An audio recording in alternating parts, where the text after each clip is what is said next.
నమస్తే, welcome to Shri media. నేను మీ విష్ణుప్రియ. మనం ధర్మ సందేహాల పేరుతో ఎన్నో విషయాల గురించి ఇప్పటివరకు చర్చించుకున్నాం. ఇప్పుడు మనతో పాటు ఉన్నారు గురువుగారు సుధీర్ శర్మ గారు.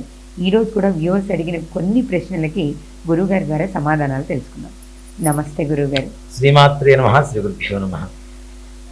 గురువుగారు, జనరల్గా మా దగ్గర కూడా చాలా సందేహాలు వాళ్ళు కామెంట్స్ రూపంలోనూ మెసేజెస్ రూపంలోనూ చెప్తున్నారు. అవే ఇప్పుడు మీ ముందుకు తీసుకొస్తున్నారు. మంచిది కదమ్మా. అందరికీ అంటే వాళ్ళకున్న అనుమానమే కాదు, చాలా మందికి ఉన్న అనుమానం కూడా. అంటే వాళ్ళకుండే సందేహాలు కొంతమంది బయటికి చెప్పలేకపోతుంటారు. వీళ్ళ ద్వారా అందరికీ మంచి జరుగుతుంది, తప్పనిసరిగా అందరికీ తెలిసే అవకాశం ఉంటుంది, మంచి జరుగుతుంది. అప్పుల్లో కూడా రకరకాలైనటువంటి రుణబాధలు ఉంటాయి గురువుగారు. ముఖ్యంగా ఇప్పుడు డబ్బు కంటే బంగారానికి ప్రాధాన్యత ఎక్కువైంది. బంగారం ఎక్కువగా తాకట్లు పెట్టినప్పుడు దాన్ని విడిపించుకోవడానికి కూడా మన శాస్త్రీయ పద్ధతిలో మార్గాలు ఉన్నాయా? ఎంత ప్రయత్నించినా మళ్ళీ పెట్టడమే జరుగుతుంది, కానీ విడిపించుకోవడానికి ఏమైనా చెయ్యొచ్చా?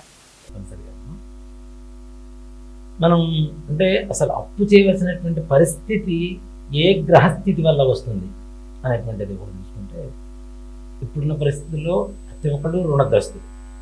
దేనికంటే కోట్ల రూపాయల డబ్బులున్నా, ఆస్తులున్నా లోన్లు తీసుకోకుండా ఏమీ కొనుక్కోవద్దు. మనం నిజంగా అంటే మనం ఏదో ఫైనాన్షియల్ దీనికి సంబంధించిన ఇది కాదు, కానీ ఒకసారి లోన్ తీసుకుంటే మనం ఎంత తీసుకుంటున్నాం, ఎంత కడుతున్నాం అనేది ఆలోచిస్తే మనం అంటాం, కారు కొనుక్కుంటారు, ఇల్లు కొనుక్కుంటారు. ఇల్లు ఎంత పడింది? 2 కోట్లు మనం రిజిస్ట్రేషన్ చేయించుకుంటాం కొన్నది. కానీ దాంట్లో 50 లక్షల రూపాయలు డౌన్ పేమెంట్ చేసి మిగిలిన 1,50,00,000 రూపాయలకి ట్యాక్స్లని, ఇంట్రెస్ట్లని, అవని ఇవని ఇంకో 1,50,00,000 కడతాం. ఆ సంగతి డబల్ 1,50,00,000. అప్పుడు మనం ఇల్లు అమ్ముకునేటప్పుడు ఏం చేస్తాం? ఒకవేళ అమ్మాల్సిన పరిస్థితి వస్తే 2 కోట్లు పెట్టుకున్నాం కాబట్టి 2.5 కోట్లు లాభం వస్తే చాలు, సరిపోతుంది అనుకుంటాం. కానీ మనం లోన్ ముందుగా డబ్బులు కట్టేసినా దానికి కూడా వాళ్ళు ప్రీ క్లోజింగ్ ఛార్జెస్ ఉంటాయి. ఈ లెక్కను చూసుకున్నా కూడాను మనం 2 కోట్లు పెట్టుకున్నది 2.5-3 కోట్ల రూపాయలు కాస్ట్ దాదాపు పడుతుంది. అవునా? ఫస్ట్ ఈఎంఐ తీసుకున్న తర్వాత మొత్తం కట్టేది మొత్తం దాదాపు 2 సంవత్సరాల పాటు ఇంట్రెస్టే కడతాం. అసలు అమౌంట్లో ఎక్కడ పైసా కూడా కట్టవద్దు, తీసుకోరు. ఆ తరువాత ఇంట్రెస్ట్తో పాటుగా అసలు కట్ అవుతూ వస్తుంది 2 సంవత్సరాల తర్వాత. మనం ఏమనుకుంటాం, మనం తీసుకున్న 2 సంవత్సరాలు అయిపోయినప్పుడే మనం నెలకు వచ్చేసరికి 50,000 కట్టామనుకోండి, దాదాపు 6 లక్షలు 12 లక్షలు కట్టేసామనుకుంటాం. మనం తీసుకున్న లోనికి మనం కడుతున్న అమౌంట్కి అసలు సంబంధమే లేదు. మనం ఆ విధంగా కూడా ప్రతి ఒక్కళ్ళు రుణగ్రస్తమే కడుతూ ఉంటారు. అది బ్యాంకులు కావచ్చు, ప్రైవేట్ ఫైనాన్స్లు కావచ్చు, అలాగే చిన్న వ్యాపారుల దగ్గర నుంచి మనం చూసుకుంటే నిజంగా ఈ తోపుడు బండ్ల మీద పండ్లు పెట్టుకుని అమ్ముతారు చూడండి, వాళ్ళు కూడా రోజువారీ వడ్డీలు తీసుకుంటారు. అది డైరెక్ట్ గా మనుషుల దగ్గర తీసుకుంటారు. 1,000 రూపాయలు అంటే 900 ఇస్తారు వాళ్ళకి. 1,000 రూపాయలు 3 నెలల లోపల వాళ్ళ దగ్గర కరెక్ట్ చేసుకుంటారు. కొంతమంది పొద్దున్నుంచి సాయంత్రం తీసుకుంటారు. రకరకాలుగా రుణగ్రస్తానికి కారణమవుతూ ఉన్నాం. దీంతో పాటుగా మనం కూడాను ఏదైనా రుణానుబంధంలో ఉంటేనే తప్పనిసరిగా ఒకళ్ళ సొమ్ము తింటూ ఉంటాం. తప్పనిసరిగా పూర్వజన్మలో నేను అదే చెప్తాను, ఒక వ్యక్తి వచ్చి మన దగ్గర 1,00,000 రూపాయలు తీసుకొని మోసం చేసి వెళ్ళిపోయాడు అనుకుందాం. మనం ఏమనుకుంటాం? నన్ను మోసం చేశాడు, నా దగ్గర డబ్బులు తిన్నాడు. నేను ఆలోచించేది ఏంటంటే, పూర్వజన్మలో వీడికి ఎప్పుడో నేను 50,000 అప్పున్నాను, వడ్డీతో సహా ఈ జన్మలో నా దగ్గర తీసుకున్నాడు. ఇది ఖచ్చితంగా ఇలా ఆలోచిస్తే నిజంగా తప్పనిసరిగా అంటే మనం ఎక్కడ ఎవరి దగ్గర అప్పులు ఉన్నాం, మనం కొంతమందికి ఎగ్గొట్టేవాళ్ళు చాలా మంది ఉంటారు కదా, ఎగ్గొట్టేవాళ్ళు ఉంటారు కదా, మరి వాడు కూడా ఇలానే తెచ్చుకుంటాడు కదా. అవునా కాదు? అంటే తిట్టుకోవడం కూడా కాదు, మనం చెప్పంటే రుణానుబంధ రూపేణ పశుపత్ని సుతాలయం మనం చూస్తూ ఉంటాం. కాబట్టి పూర్వజన్మలో ఏదైతే రుణానుబంధం ఉందో, కొడుకులుగా, పశువులుగా, భార్యగా, అలాగే మన దగ్గర మోసం చేసి విడిపోయేటువంటి వ్యక్తులుగా, కొంతమంది సన్నిహితులుగా ఈ జన్మలో మనకి జీవితంలోకి వస్తూ ఉంటారు. తప్పనిసరిగా అలా వస్తుంటారు, వాళ్ళ రుణం తెచ్చుకుంటారు, వెళ్ళిపోతారు. కుక్క చూడండి, మనం తెచ్చుకుంటాం, అది ఉండే 14 సంవత్సరాలని మనకు తెలుసు, కానీ దాని మీద విపరీతమైన ప్రేమను పంచుకుంటాం. అవునా? అది పోయిన తర్వాత చాలా బాధ వేస్తూ ఉంటుంది. కొంతమంది జీవితాలు కూడా నాశనం అయిపోయాయి అట్లా జంతువుల వల్ల. కొంతమంది పెళ్లి చేసుకోక వాటి మీద అది చనిపోతే మెంటల్ డిప్రెస్ అయిపోయి, అలా చాలామంది పెద్ద కోటీశ్వరుల పిల్లలే ఉన్నారు. ఆ విధంగా. అయితే ఈ అప్పు చేస్తున్నాం, తీరుస్తున్నాం, మళ్ళీ అప్పు చేయాల్సిన పరిస్థితి. దాంతోపాటుగా ముఖ్యంగా ఇవాళ రోజున అందరినీ ఆకర్షించేది ఏమిటి అంటే బంగారం. అత్యధికంగా 100% రేట్లు పెరిగినాయి. గత 3 సంవత్సరాల నుంచి చూసుకుంటే, 3-4 సంవత్సరాల నుంచి చూసుకుంటే 100కి 100% పెరిగింది. 4 సంవత్సరాల క్రితం 40,000, 42,000 ఉన్న బంగారం ఇవాటి రోజు 80,000 ఏంటంటే 98% దాదాపు పెరిగినట్టే. అంటే చాలామంది కూడా ఏం చేస్తున్నారంటే గోల్డ్ మీద, భూముల మీద ఇన్వెస్ట్ చేస్తుంటారు. గోల్డ్ అన్న కొంచెం నిదానంగా పెరుగుతుంది, భూములు ఇంకా బాగా పెరుగుతుంది కదా. ఇట్లానే వీటన్నిటికీ కారణం ఏంటి అంటే రుణం చేయడానికి గల కారణం ఏంటి? మన జాతకం విషయంలోకి వస్తే మొట్టమొదటిగా కుజుడు అని చెప్పి, కుజగ్రహ లోపం ఎప్పుడు జరుగుతుందో అప్పుడు తప్పనిసరిగా ఇప్పుడు రుణం చేస్తూనే ఉండవలసిన పరిస్థితి, తీర్చినా మళ్ళీ చేయటం, అప్పు తీర్చడం కోసం మరలా ఇంకో అప్పు చేయాల్సింది రావడం, ఇవేవి కాక ఇంట్లో ఉన్న బంగారాన్ని తీసుకెళ్ళి పెట్టడం.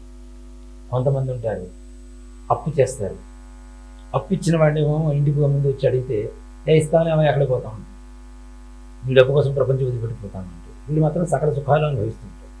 వాడేది ₹1-2 వడ్డీల కోసం వడ్డీ వస్తుంది, దాంతో నా పిల్లలు చదివించుకోవడము, లేదంటే ఇప్పుడు ఉంటారమ్మా కొంతమంది ఏం పని చేయలేని వాళ్ళు, అనారోగ్యంతో ఉండేవాళ్ళు, వాళ్ళ దగ్గర 10 లక్షలు ఉన్నాయి. ఈ 10 లక్షలు తీసుకెళ్ళి వడ్డీకి ఇచ్చుకుంటే నెలకి 20,000 వడ్డీ వస్తుంది, హాయిగా ప్రశాంతంగా ఇంట్లో కూర్చొని తినొచ్చురా అనుకునేవాడు ఉంటారు కొంతమంది. వీడికి ఏంది ఈ 10 లక్షల రూపాయలు ఇచ్చిన చోట 10 లక్షలు వెనక రాకపోతే ఏం చేస్తాడు? అసలుకే ఇబ్బంది అవుతుంది, అసలు వచ్చేసింది కదా. సో ఇట్లాంటి వాళ్ళు కూడా ఉన్నారు. వాడు మాత్రం తీసుకున్నవాడు సుఖం అనుభవిస్తూ ఉంటాడు, ఇచ్చినవాడు మాత్రం రోడ్డున పడుతుంది. ఇలాంటి పరిస్థితులు అంటే ఇచ్చిన డబ్బులు వెనక్కి రాకపోవడం కూడా ఒక పెద్ద బాధ ఇవాళ రోజున ఉన్న పరిస్థితి. వీటన్నిటికంటే కూడా ఇంకా మేలైంది ఏంటి అంటే బంగారం కొనుక్కుందాం, తీసుకెళ్ళి బ్యాంకులో పెట్టుకుందాం, వడ్డీ డబ్బులు తెచ్చుకుందామనే అవసరాలు తెచ్చుకుందామనే పరిస్థితులు చాలా ఎక్కువ ఉంటాయి. తెస్తుంటారు మళ్ళీ పెడుతుంటారు, తెస్తుంటారు మళ్ళీ పెడుతుంటారు. దానికి హిందీ భాష నేర్పించడానికి పదే పంపిస్తూ ఉంటారు. దానికి మార్వాడి దానికి భాష నేర్చుకోవడానికి పంపిస్తుంటారు. ఇలా కాకుండా కొంతమంది ఉంటారమ్మా, పెడతారు తీసుకురారు. అది వీళ్ళ గ్రహస్థిత, ఇచ్చిన వాడి పరిస్థితి అని ఆలోచిస్తే రెండూ కారణం. కొంతమంది చేతితో అప్పిస్తే ససేమిరా తీర్చరు, వాడికి వడ్డీల మీద వడ్డీలు కడుతూనే ఉంటారు. నిజంగా మనం చెప్పాలి అంటే ఇప్పుడు నా దగ్గర ఒక ₹1,00,00,000 ఉన్నాయి అనుకుందాం, నేను ఎవరికైనా ₹1,00,000 అప్పు ఉంది, నెలకి ₹2,000 ఇంట్రెస్ట్ అనుకుందాం. ఈ ₹2,000 ఇంట్రెస్ట్ ఎన్ని సంవత్సరాలైనా కడుతూ ఉంటాడు, కానీ వీడి దగ్గర ₹1,00,00,000 ₹1,00,000 అప్పు మాత్రం తీర్చలేదు. వాడికి ₹1,00,000కి ₹1,00,000 వడ్డీ వచ్చేస్తుంది, ఇంకా పైన కడుతూనే ఉంటాడు, కానీ వాడికి మాత్రం ఇవ్వడు, వాడు అడగడు. వాడికి నెలకి 2,000 వస్తున్నాయిగా, ప్రశాంతంగా వస్తున్నాయిగా, ₹1,00,000 ఇంట్లో ఉంటే పిల్లలు పెట్టరుగా, అందుకని వాడు కూడా ప్రశాంతంగా అట్లా వడ్డీ తీసుకుంటాడు. ఈ విధంగా ఇచ్చే వాళ్ళలో ముఖ్యంగా మార్వాడీస్ ఎక్కువ. మార్వాడీస్ అనే కాదు, మన వాళ్ళలో కూడా మామూలుగా ఉండేటువంటి వాళ్ళలో కూడా కొంతమంది ఇస్తే అప్పు తీర్చడం చాలా కష్టం. ఇప్పుడు ఒక వ్యక్తికి 2 లక్షలు అప్పు ఉన్నాడు, ఇతను ఒక ₹5,00,000 చిట్టి వేసాడు ఒక చోట, అవి రాగానే అప్పు తీర్చేద్దామని. ఈ లోపల వడ్డీ కడుతూ ఉంటాడు, ఈ చిట్టి కడుతూ ఉంటాడు, తీసుకుంటాడు, చిట్టి తీసేసుకుంటాడు. వాళ్ళకి ఇవ్వాల్సిన 2 లక్షలు, వీడికి వచ్చింది 4 లక్షలు వచ్చినాయి అప్పుడు చిట్టి పాడుకోవాలి. ఈ 4 లక్షలు వాడు ఖర్చు పెడతాడు చెప్తే 2 లక్షలు అప్పు మాత్రం తీర్చలేదు. పరిస్థితులు అలా వస్తాయి గురువు గారు. వీడి పరిస్థితి అట్లానే ఉంటుంది, ఇచ్చిన వాళ్ళ పరిస్థితి అంతకంటే ఇంకా ఇది. ఎలా ముఖ్యంగా ఏంటంటే మార్వాడీస్ చూడండి, డబ్బును మనకి ఇచ్చినప్పుడు ఉప్పులో ఇట్లా అద్దిస్తారు. అలా తీసుకున్నారంటే జీవితం అప్పు తీర్చడం కళ్ళ. ఉప్పులో ఇలా అద్దిన డబ్బులు తీసుకోవద్దు, తీసుకున్నారు అంటే జీవితంలో వడ్డీ బంగారం పోవడమే. ఇప్పుడు మార్వాడి షాపుల్లో పెట్టిన బంగారం ఎంతమంది వెనక్కి తెచ్చుకున్నారు చెప్పమనండి. 100లో గట్టిగా ఒక 70%, 30% కూడా ఉండరు, 70% పోయిన వాళ్ళే ఉంటారు, అక్కడే పోతుంది. చివరికి అలాంటి పరిస్థితులు చాలా బాధ చేస్తుంది. ఇప్పుడున్న పరిస్థితి మరీ మనం 50,000 పెట్టి కొనొచ్చు బంగారం, కానీ ఇప్పుడు ₹80,000 ఉంది. మనం వడ్డీ కట్టలేక అట్లానే పోతూ ఉంటే మొత్తం పోతూనే ఉంటుంది, బాధేస్తూనే ఉంటుంది కదా. ఇదంతా కూడా నిజంగా ఒక మాట చెప్పాలంటే మంగళవారం రోజున ఎవరైతే అప్పు తీసుకుంటారో వాళ్ళ జీవితంలో అప్పు తీర్చలేదు. మంగళవారం రోజు అప్పు తీసుకోవద్దు. ఇంకోటి, అప్పు ఇచ్చిన వాడికి కూడా వెనక్కి మంగళవారం ఇచ్చాడు అంటే వెనక్కి రానట్టే. అప్పులు తీరాలంటే ఏం చేయాలి? మనం ఏదో అంటే పరిహారాలు చాలా ఉన్నాయి. వాటితో పాటుగా సింపుల్ ట్రిక్ అమ్మ. 10 లక్షల రూపాయలు అప్పు ఉంది, నా దగ్గర 10,000 ఉంది. ఈ 10,000 తీసుకెళ్ళి మంగళవారం రోజున ఒక అప్పు తీర్చడం మొదలుపెట్టు. అప్పు తీర్చాలి కానీ అప్పు తీసుకోకూడదు, అప్పు ఇవ్వకూడదు. అప్పు తీర్చడం మొదలుపెట్టు. 100% అప్పు తీరిపోతూనే ఉంటుంది, మొత్తం పరిపూర్ణంగా అప్పు తీరిపోతుంది. మరలా అప్పు చేయవలసినటువంటి పరిస్థితి రాకుండా ఎంతో కొంత మంగళవారం రోజు కట్టేయాలి. బ్యాంకులకైనా ఇది వర్తిస్తుంది. ఏదైనా సరే మనం ముందనుకున్నట్టు బ్యాంకులో బంగారం ఉంది, వాడు వదిలించుకోవడానికి కుదరట్లేదు. 10 లక్షలే మీరు పెట్టినట్టు, వాడి అకౌంట్లో 10,000 అయ్యింది. ఆ బ్యాంక్ ఆ గోల్డ్ అకౌంట్లో అలా వస్తూనే ఉంటుంది. అందుకనే మంగళవారానికి ఉండే గొప్ప లక్షణం ఏంటంటే తోడు కోరుకోవటమే మంగళవారానికి ఉండేటువంటి లక్షణం. వ్యక్తి చనిపోతే ఏం చేస్తుంది? కోడి గట్టి తీసుకెళ్తారా? అంటే దానికి అర్థం ఏంటి? తోడు కోరుకుంటుంది కాబట్టి దానికి ఏదైనా ఇవ్వాలి అనేటువంటి ఒక దీంతోనే నల్ల కోడిని కట్టేసి పార్థివ దేహాన్ని తీసుకుని వెళ్తూ ఉంటారు. అవునా? అప్పు తీర్చడం ఒకసారి మొదలు పెట్టామంటే తోడు కోరుకుంటుంది కాబట్టి తీరుస్తూనే ఉంటాం, వెళ్ళిపోతుంది. అలాగే బ్యాంకింగ్ చేసుకోవడం కూడా, దాచిపెట్టడం కూడా మంగళవారం రోజున మొదలు పెడితే తప్పనిసరిగా ధనం వృద్ధి జరుగుతూనే ఉంటుంది. అంటే ఆ దాచుకోవడం అనే పద్ధతి ఎలా చేయొచ్చు గురువు గారు? చెప్తాను. ముఖ్యంగా మనకు ఒక గ్రీన్ కలర్ క్లాత్ తీసుకుంటాం, ఒక 1/2 మీటర్ మంచి కాటన్ కానీ రూబీ కానీ తీసుకొని దాంట్లో ఒక 27 ఖర్జూర పండ్లు, ఈ ఖర్జూర పండ్లు కూడా శుభ్రంగా తుడుచుకొని మంచిగా ఎండు ఖర్జూరాలు పొడి గుడ్డతో తుడుచుకొని చక్కగా ఒకదాన్ని పట్టుకొని, ఒక ఖర్జూర పండు పట్టుకొని పండు తీసుకొని మీ మనస్సులో ఉండేటువంటి కోరిక, అమ్మవారి అనుగ్రహం కావాలి, లక్ష్మీదేవి అనుగ్రహం కావాలి అని చెప్పి మీకు ఇష్టం వచ్చిన లక్ష్మీదేవి మంత్రాన్ని ఓం ప్రకృతి నమః అనుకోండి. ఒకసారి అనండి, దాంట్లో పెట్టారు. మళ్ళీ ఇంకోసారి తీసుకోండి, ఇంకో కాయ, మళ్ళీ మంత్రం చదవడం, మనసులో సంకల్పం కూడా దాటి. అలాగే ఒక 27 1 రూపీ కాయిన్స్ ఉంటాయి కదా, 1 రూపీ కావచ్చు, 2 రూపీ కావచ్చు, ఏమైనా కాయిన్స్, ఒక 27 కాయిన్స్ కూడా దాని చుట్టూ లోపల పెట్టేసి 27 ఖర్జూరాలు, 27 నాణ్యాలు కాయిన్స్. కొద్దిగా బయట మనకు దొరుకుతూ ఉంటుంది, కస్తూరి అని చెప్పి దొరుకుతూ ఉంటుంది షాప్స్, కస్తూరి, పచ్చకర్పూరం, లవంగాలు, యాలుకలు, ఒక 5 కొద్దిగా పచ్చకర్పూరం, కొద్దిగా ఒక 5 లవంగాలు, 5 యాలుకలు తీసుకోండి. ఇవి పెట్టేసుకోండి. సుగంధ ద్రవ్యాలు మొత్తం ఇవన్నీ కూడా, కొద్దిగా పసుపు, కుంకుమ, గంధం, ఒక పళ్ళం, అమ్మవారి పఠం, లక్ష్మీదేవి పఠం ఎదురుగా ఇదంతా చేయండి. క్లాత్ను పరుచుకొని ఒక ప్లేట్లో పరుచుకొని ఇవన్నీ పెట్టేసి అది మూటగా కట్టి దానికి చక్కగా గంధం ముట్టి పెట్టి లక్ష్మీదేవి అష్టోత్తరం పూజ చేయండి. దాంతోపాటు కుజగ్రహ అష్టోత్తరం, ఈ 2 పూజ చేసి ఆ మూటను తీసుకుని వెళ్ళి ఎక్కడైతే మనం ఇంట్లో బీరువాలో డబ్బులు పెట్టుకుంటామో దాంట్లో ఆల్మర్లో పెట్టేసేయండి. రోజుకో ఒక 1 రూపీ కానీ దాని చుట్టూ పేరుస్తున్నాను, ఆ మూట చుట్టూ రోజు. ఇది ఈ ప్రాసెస్ అంతా ఇప్పుడు మనం చెప్పిన విధానం అంతా మంగళవారం చేయాలి, శుక్రవారం చేయాలి, అలా ఉంటుంది? మంగళవారం కానీ శుక్రవారం కానీ. ధనం నిల్వబెట్టుకోవాలనుకునేటువంటి వారు శుక్రవారం, అప్పులు తీసుకోవాలనుకునేటువంటి వారు మంగళవారం.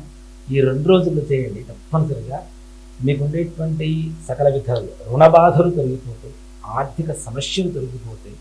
అంటే ఇవన్నీ పెడితే వస్తాయా, మేమేం పని చేయకుండా? అంటే మన పని మనం చేసుకుంటూ దైవాన్ని ఆరాధిస్తే తప్పనిసరిగా అనుగ్రహిస్తుంది. కానీ మన ఇంట్లోనే కూర్చుంటాను, ఇవన్నీ చేసేస్తాను, డబ్బులు రావాలి అంటే రావు.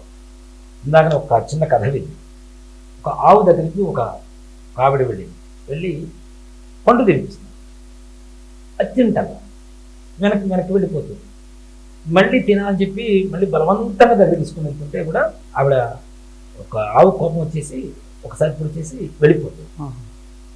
ఎదురుగా ఒక ఎద్దు వస్తుంది. ఎద్దు అడిగింది, ఆవిడంత ప్రేమగా తింటుంటే మీకు ఎందుకు తింటలేదు అంటే, ఇవాళ ఏకాదశి, ఆవిడ అత్త మామలకు అన్నం పెట్టదు, వృద్ధున్నే స్నానం చేయదు, ఇంటిని శుభ్రంగా ఉంచుకోదు, ఇంట్లో పిల్లల్ని తిడుతుంది, భర్తని గౌరవంగా మర్యాదగా ప్రేమగా చూడటం చేత కాదు.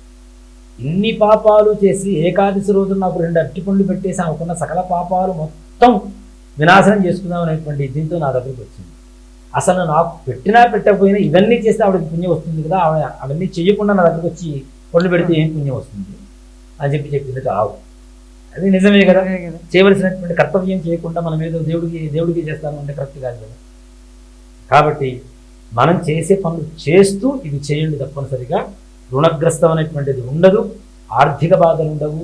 పెట్టిన బంగారం ఏదైతే ఒకసారి మనం తిరిగి తెచ్చుకుంటామో ఆ బంగారాన్ని కూడా ఆ మూటకి దగ్గరగా పెట్టుకోవడం మొదలు పెట్టండి. ఇంట్లో పట్టనంత బంగారం వస్తుంది. ఆ బీరువాలో పెట్టుకుంటే ఈ మూటకి దగ్గరగా, ఈ మూట ఎప్పుడు బీరువాలోనే ఉండదు, బీరువాలోనే ఉంచాలి. నిత్యం ఒక అగరబత్తి ధూపం వెలిగించాలి. ₹1 పెట్టండి, ఒక 40 రోజులు చాలు. ఇది ధూపం కాస్త చూపించండి, ₹1 కాయన పెట్టండి, నమస్కారం చేసుకోండి, రాండి. అలా చేస్తే తప్పనిసరిగా సమస్త రుణబాధలు తొలగిపోతాయి, ఆర్థిక సమస్యలు తొలగిపోతాయి. తాకట్లో పెట్టినటువంటి బంగారం కావచ్చు, ఇల్లు కావచ్చు, స్థలాలు కావచ్చు, పొలాలు కావచ్చు, అన్నీ మరలా మీకు తిరిగి మీకు చెందడం అనేది జరుగుతుంది. రుణగ్రస్త నష్టద్రవ్యం పునఃప్రాప్తి ఏదైతే ఉంటుందో అది మొత్తం తప్పనిసరిగా జరుగుతుంది. మీరు ఇచ్చిన అప్పులు కూడా వెనక్కి తిరిగి రావడానికి అవకాశం ఉంటుంది. చక్కగా ఇంట్లో సుఖంగా సంతోషంగా ఉంటారు. అంతేకాకుండా బీరువా తెరిచినప్పుడు కమ్మటి వాసన వస్తుంది, మనం పెట్టినటువంటి సుగంధ ద్రవ్యం. దానివల్ల ఆరోగ్యము, మానసిక ప్రశాంతత కూడా సైంటిఫిక్ రీజన్గా ఉంటుంది. సేమ్ టైం దైవత్వానికి చెందినటువంటి లక్షణాలు కూడా సంపూర్ణంగా దాంట్లో ఉంటాయి. కాబట్టి తప్పనిసరిగా అనుగ్రహం కలుగుతుంది, వ్యాపారాభివృద్ధి కలుగుతుంది, మనోవాంఛ నెరవేరుతుంది. ధన్యవాదాలు గురుగారు. శ్రీమాత్రే నమః. శ్రీ గురుభ్యో నమః.